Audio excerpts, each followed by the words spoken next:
Boss, burnout ka na ba? Yung tipong kahit oras pang kain, wala ka na dahil sa tambak na trabaho at dami ng iniisip. Ganyan ang mga apostol sa Gospel Today ayon kay San Marcos chapter 6. Sadsad ang pagod nila. Kaya sabi ni Jesus, tara, magpahinga muna tayo. Sumakay sila ng bangka para humanap ng katahimikan. Pero paano kung sa gitna ng pagod mo, kailangan ka pa rin ng iba?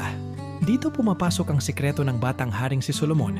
Ang hiningi niya kay Lord ay hindi mahabang bakasyon o yaman, kundi isang pusong maunawain. At yan mismo ang puso ni Jesus. Nung pagbaba niya sa bangka, nandoon na naman ang libu-libong tao. Rest day sana, naging work day pa. Nagalit ba siya? Hindi, nahabag siya. Dahil nakita niya na para silang mga tupang walang pastol.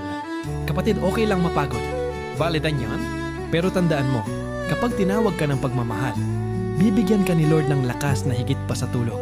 Magpahinga ka sa Kanya, tapos laban ulit.